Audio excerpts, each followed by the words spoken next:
Hi, I'm Jessica Renato with the Catholic Telegraph. In this week's episode of Beyond the Page, we're here to meet with King Craycraft, who's one of the new columnists for the Catholic Telegraph, and talk to him a little bit more about his column, A Closer Look, and learn a little bit more about him.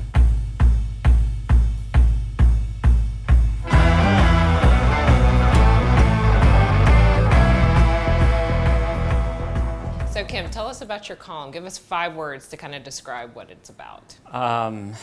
Theological, challenging, controversial, skeptical, and I hope at the end of the day, charitable.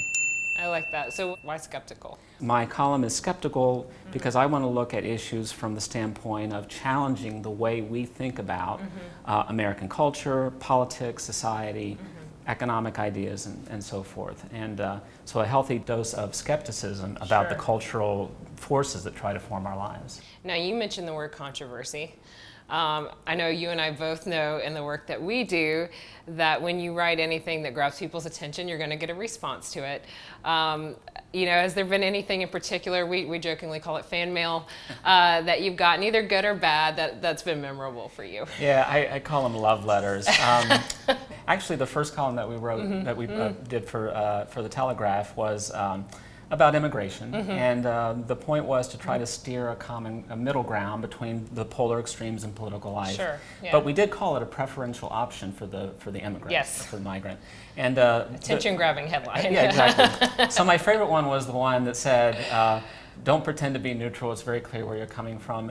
And the ironic part of it was that the person who sent the fan mail was precisely the kind of person that we were trying to reach. Sure. And the thing about it, they say, is, it doesn't matter what you call me, just spell my name right. It doesn't matter what you think of our other column. If you're reading it, that's good, because you're being engaged. And this reader was engaged. As as editor, you get a lot of huffing and puffing. I'm canceling my subscription, but they don't cancel their subscription. They keep reading.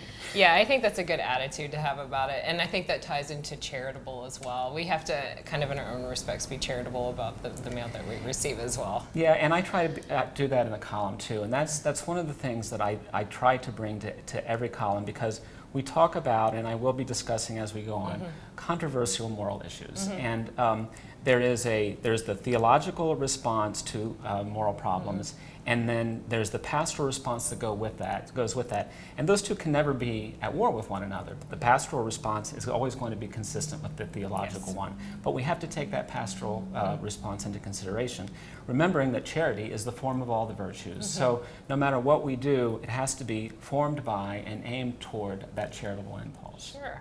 So in the October issue of the paper, we talk about the dignity of the human person, but you take it from a very different perspective. One of my favorite things about the issue is the headline, which is actually a Bob Dylan lyric. So are there any other lyrics or musicians we can expect to hear from you in the future? Well, yeah, you'll probably hear more from Bob Dylan, because Bob Dylan is the sun around which the musical universe radiates. So there'll be more of that as well. But I'm a big fan of all kinds of music, and music plays in my office all day long, every day. Everything I do, I'm surrounded by music, and I really like the lyrical quality of popular American music, sometimes called the Americana space, and there's a depth of reflection and spirituality, even if it's not expressly Christian or Catholic, that we can mine from good art, any good art, but music is sort of the day-to-day way that I experience art. So yeah, there will be more lyrics. There'll be some Johnny Cash lyrics, and maybe some Ava Brothers here and there, some Jason Isbell.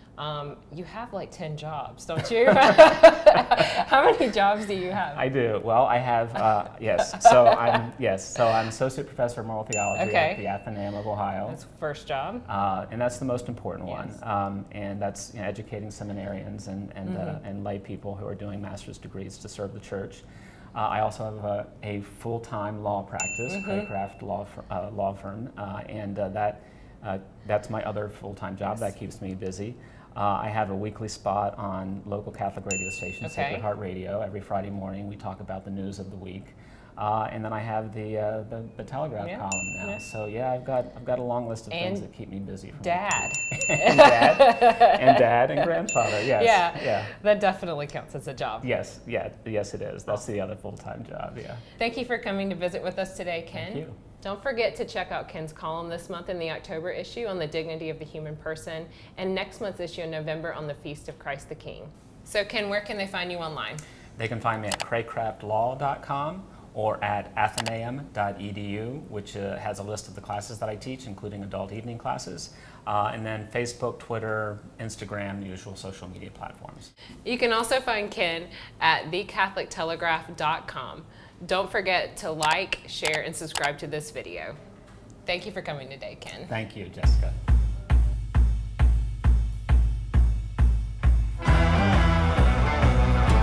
So you have 9 kids. Any tips for parents? My best tip would be sometimes the best thing to do is just curl up in the corner. Yeah, I feel you on that. I have 4, and sometimes I actually did that yesterday. I actually got into a corner and curled there you go. That's probably the best tip that I can give. Sometimes that's the when only all else answer. fails, hide. Hide, exactly. Yeah, and I've done that quite a bit.